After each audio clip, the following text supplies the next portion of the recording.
June 14 చరిత్రలో ఈరోజు సుశాంత్ సింగ్ రాజ్పూత్ మరణం 2020 జూన్ 14న బాలీవుడ్ నటుడు సుశాంత్ సింగ్ రాజ్పూత్ ముంబైలోని తన ఫ్లాట్లో శవమై కనిపించాడు. ప్రాథమిక దర్యాప్తులో ఇది ఆత్మహత్య అనుకున్నారు. కానీ తర్వాత సుశాంత్ సింగ్ తండ్రి కేకే సింగ్ రాజ్పూత్ దీనిని కుట్ర అని ఆరోపించారు. సుశాంత్ స్నేహితురాలు రియా చక్రవర్తిపై ఆయన అనేక ఆరోపణలు చేశారు. ఆత్మహత్యకు ప్రేరేపించడం, డబ్బు అపహరణ వంటివి ఇందులో ఉన్నాయి. తర్వాత సిబిఐ కూడా ఈ కేసును విచారించింది, కానీ వారికి ఖచ్చితమైన ఆధారాలు లభించలేదు. సుశాంత్ తన నట జీవితాన్ని టీవీ సీరియల్స్తో ప్రారంభించాడు. తర్వాత హిందీ సినిమాల్లో కనిపించాడు. సుశాంత్ సింగ్ రాజ్పూత్ ఎంఎస్ ధోని, చిచోరే, దిల్ బేచారా, పీకే వంటి చిత్రాలకు పనిచేశారు.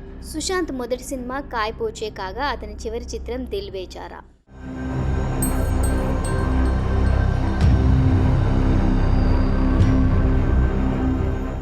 క్యూబా విప్లవకారుడు చెగువేరా 1925 జూన్ 14న జన్మించాడు. క్యూబా విప్లవంలో కీలక పాత్ర పోషించిన చెగువేరా అర్జెంటీనా మార్క్సిస్ట్ విప్లవకారుడు.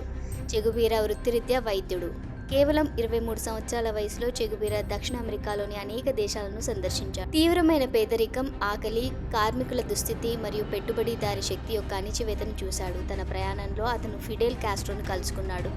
క్యూబా నియంతృత్వ ప్రభుత్వాన్ని పడగొట్టాలని ప్రతిజ్ఞ చేశారు. ఆ తర్వాత వీరిద్దరూ గెరిల్లా ఫైటర్స్ పేరుతో సైన్యాన్ని ఏర్పాటు చేసుకున్నారు. 1959 సంవత్సరం నాటికి చే క్యూబాలో తిరుగుబాటు చేశాడు. అప్పుడు అక్కడ ఫిడెల్ కాస్ట్రో నాయకత్వంలో కమ్యూనిస్ట్ ప్రభుత్వం ఏర్పడి చేను పరిశ్రమల మంత్రిని చేశారు. చే కూడా 1959లో క్యూబా పరిశ్రమల మంత్రిగా భారతదేశానికి వచ్చారు. తర్వాత రష్యా, చైనాల మధ్య సంబంధాలు దెబ్బతిన్నాయి. చే క్యూబాను విడిచిపెట్టి లాటిన్ అమెరికాతో సహా అనేక దేశాలలో పర్యటించడం ప్రారంభించాడు. అక్కడ కూడా విప్లవం ప్రారంభించాడు.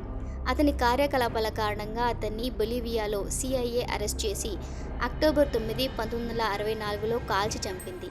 నేటికి ప్రభుత్వ వ్యతిరేక పోరాటానికి ప్రతీకగా చెగువేరాను ప్రపంచవ్యాప్తంగా గుర్తుంచుకుంటారు.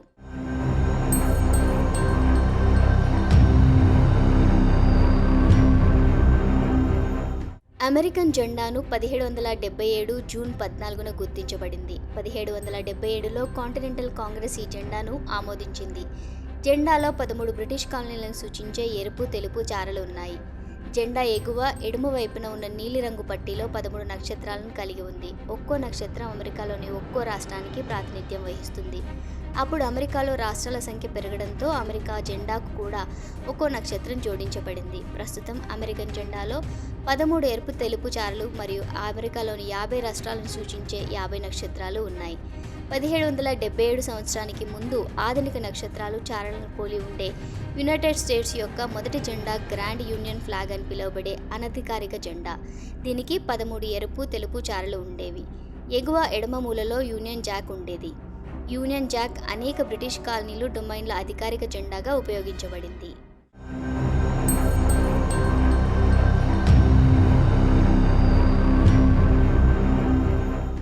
రెండవ ప్రపంచ యుద్ధ సమయంలో 1940 జూన్ 14వ తేదీన జర్మన్ సైన్యం ఫ్రాన్స్ రాజధాని ప్యారిస్లోకి ప్రవేశించింది. జర్మన్ దళాలు నగరం యొక్క ఈశాన్య సరిహద్దుల గుండా ప్యారిస్లోకి ప్రవేశించాయి. యుద్ధ సమయంలో రక్తపాతానికి భయపడి ఫ్రెంచ్ గవర్నర్ కొన్ని రోజుల ముందు ప్యారిస్ నుంచి ఫ్రెంచ్ సైనిక దళాలను ఉపసంహరించుకోవాలని ఆదేశించారు. సమాచారం ప్రకారం ఫ్రెంచ్ ప్రభుత్వం జూన్ 10న ప్యారిస్ నుంచి బయలుదేరింది. ఆ తర్వాత జూన్ 14న జర్మన్ సైన్యం నగరాన్ని స్వాధీనం చేసుకుంది. ఆక్రమణ సమయంలో ఫ్రెంచ్ ప్రభుత్వం వీచీకి తరలించబడింది. Paris German దళాలచే పాలించబడింది. జర్మన్లో ఆమోదించిన ఫ్రెంచ్ అధికారులు ఈ సమయంలో రాత్రి 9 గంటల నుంచి ఉదయం 5 గంటల వరకు కర్ఫ్యూ అమల్లో ఉండేది. మే 1940 నుండి హిట్లర్ నాయకత్వంలో జర్మన్ సైన్యం పశ్చిమ ఐరోపాపై వైమానిక దాడులు ప్రారంభించింది. తర్వాత జూన్ తొలినాళ్లలో జర్మనీ దాని మిత్ర దేశాలతో కలిసి ఉత్తర ఫ్రాన్స్లోకి ప్రవేశించింది. దీని తర్వాత జర్మన్ సైన్యం డంకెర్క్ ఓడరేవును కూడా స్వాధీనం చేసుకుంది. జర్మన్ సైన్యం ప్యారిస్ను స్వాధీనం చేసుకున్న తర్వాత నాజీలు జర్మన్ ఆక్రమిత పోలాండ్లోని ఆష్విట్జ్ నిర్బంధ శిబిరానికి ఖైదీలను రవాణా చేయడం ప్రారంభించారు. ప్యారిస్లోని యూదులు పసుపు రంగు స్టార్ ఆఫ్ డేవిడ్ బ్యాడ్జ్ని ధరించేలా చేశారు. బహిరంగ ప్రదేశాల నుంచి నిషేధించబడ్డారు.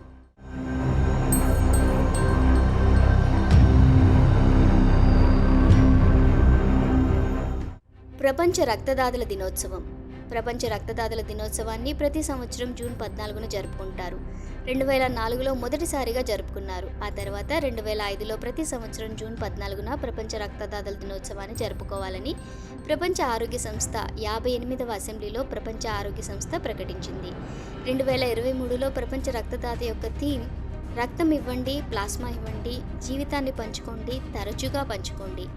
ఈ సంవత్సరం అంటే 2024 ప్రపంచ రక్తదాతల దినోత్సవాన్ని జరుపుకోవడానికి 20 సంవత్సరాలు పూర్తి చేసుకుంటోంది. ఈ దినోత్సవాన్ని జరుపుకోవడం వెనుక ఉన్న అతిపెద్ద లక్ష్యం రక్తదానం చేయడానికి ఎక్కువ మందిని ప్రోత్సహించడం, అవసరమైన వారికి సహాయం చేయడం, అలాగే రక్తదాతలకు కృతజ్ఞతలు తెలుపుతూ క్రమం తప్పకుండా రక్తదానం చేసేలా వారిని ప్రోత్సహించడం. క్రమం తప్పకుండా రక్తదానం చేయడం వల్ల శరీరంలో ఐరన్ లోపం ఉండదని చెప్తారు. రక్తదానం చేయడం వల్ల హృదయ సంబంధ వ్యాధులను నివారిస్తుంది, గుండెపోటు ప్రమాదాన్ని తగ్గిస్తుంది, రక్తహీనత లేదా అంటువ్యాధులు వంటి వైద్య సమస్యలను గుర్తిస్తుంది. అదే సమయంలో ప్రతి నెల రక్తదానం చేయలేం, కనీసం 3 నెలల గ్యాప్ ఉండాలి.